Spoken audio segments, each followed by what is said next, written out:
deteriorating okubeera embi era mbadde in touch n'abasawo okulaba kyekiyinza okukolebwa ne tulowoozaako okwongera omwevacuatinga addeyo bwagakaani naye nga tekikyasoboka era ng'ali mu ICU wano nga tekikyasoboka kati ne tulinda afunemu amaanyi era n'ensaba abasawo nti bw'aba afunyemu olungubanguba ng'asobola okwogera ng'asobola okutegeera nzije twogere naye tusale amagezi tekisobose. Ekisembayo Dr.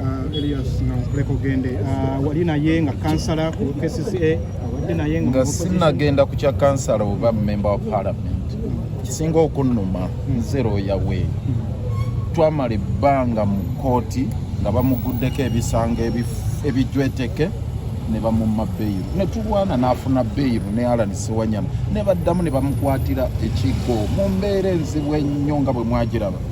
Ssegirinya n'atwalibwa emulago twatuuka ku emulago ng'ali ku mugu gwa ntaana gwennyini abasawo ne bakola alipoota ez'enjawulo. Waliwo medical superintendent owa prisons yakola alipoota kakoraki yakola alipoota n'agiwa ne speaker wa parliament n'abagamba bannange mukole kyonna ekisoboka mujje Ssegirinya mu kkomera agende mu ddwaliro agenda bafiirako mu kkomera. Eripoota oyo musawo wa gavumenti naye era alipoota ne bagiziimuula. Tugenda okulwana okumaliriza okufuna bbeeyiru ku Ssegirinya ng'obulamu bwe bukeeye okutandika okulwana mu malwaliro wuuyo agenze Nairobi wuuyo agenze Luddawa ng'embeera etabuse nga kibi nnyo. Ssegirinya abadde mulwanyi ekirala ekinnuma ennyo nti Ssegirinya atobye n'obulamu buno ffenna obulamu buno Allah yabututeekera tubweyagaliremu naye Ssegirinya atobye n'obulamu okuviira ddala nga muto yayitamu nga kansala okufuuka kansala n'okutuuka nga member wa parliament talina kyaganyoddwamu ye ng'omuntu mu kifo kya bwa member wa parliament naye ng'abeereddewo nnyo abantu. Ekyo kye tusinga okumujjukirako ebintu bibiri nti Ssegirinya abadde mulwanyi alwanirira eggwanga lye eddembe ly'obuntu obwenkanya ate nga Ssegirinya ayagaliza abantu abalala alina omutima ogulumirirwa nga bw'alaba onaaboyaana alina okutuukawo alabe kikyasobola okukola mu bunafu bwe mu busobozi bwe obutono. Mukama amumuze mirembe amuwe ekiwummulo eky'emirembe amusonyiwe byonna ebyamusobako. That kind of experience that you went through as his lawyer but also the family, I could see his mother running up and down going to parliament pleading for his life. What does it mean for the administration of justice but also this case? It's a message to Mr. Museveni and his team. You see, we have a constitution, we have a Bill of Rights. Even if you have issues with somebody and they are facing charges, they must be protected. Life is paramount. You must guarantee that even if they are facing a trial, they are at liberty to access medical attention. They are at liberty to get whatever facilities they need to be strong, to be alive. But we realized actually they were condemning Ssegirinya and Sewanyana to death. They prejudged them, they convicted them before trial, and that was the thing. So this talk of no bail, this talk of no bond is going to affect so many people. You see, I may be having my own underlying issues, and these are the reasons that I envisaged under the laws to allow accused persons to be admitted to bail so that they can attend to those problems, those underlying issues they may be having. So I may be hypertensive, I may be diabetic, I may be having some issues that require to be admitted to bail so that I attend the trial coming from outside. So curtailing civil liberties is a very, very big problem. So what aggravated Ssegirinya's situation and caused the deterioration of his health is that incarceration, endless illegal incarceration without allowing him to access physicians of his choice and getting medical treatment from prior to his arrest. By the way, he had visited his physicians in Germany. He was there before. And he pleaded, we put all this in black and white on paper. In all the pleadings we put there. We insisted that, look, this is the record of this gentleman. His life is in danger. Please, do you want to try a dead body? Get him out of jail. Have him, allow him access medical facilities of his choice. When he's stable, you try him. Can you imagine even recently? The ICD court here issued the criminal summons for Ssegirinya to appear before court. when he was actually grounded here in the hospital. How insensitive can our justice system be? How insensitive can our leaders here be? We ask them, please, you people, do you know the situation the gentleman is going through, the order is going through, to just insist that please let him come and attend the trial? So their focus was about pushing him to the hilt, pushing him to the wall. Now he's finished.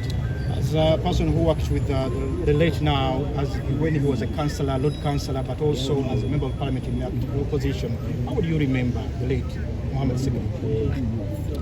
Ssegirinya has been a real hustler. If you want the true definition of the word hustler, then it is Ssegirinya Muhammad. Throughout his life, from childhood, as a councillor, as a member of parliament, and in all his daily life, he's just been hustling. That is one thing. Two, he loved his country and he's been a fighter. If you are talking about a foot soldier, Ssegirinya was a real foot soldier. He would move from one place to another in search for justice, not for himself, but for Ugandans across board, and also in search for democracy, good governance, and the rule of law. He gave it his all.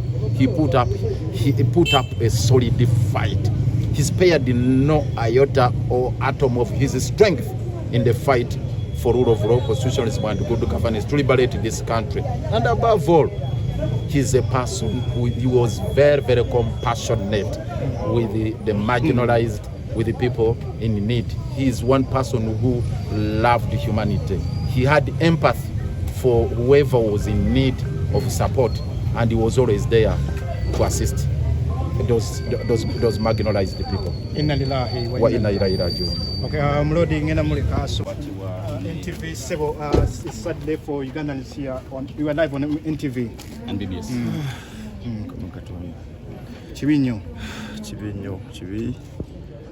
Chibinyo mawulire gannaku. Ssegirinya tewalifudde mu kaseera kano. Ssegirinya tulina story nyingi ez'okutegeeza bannayuganda.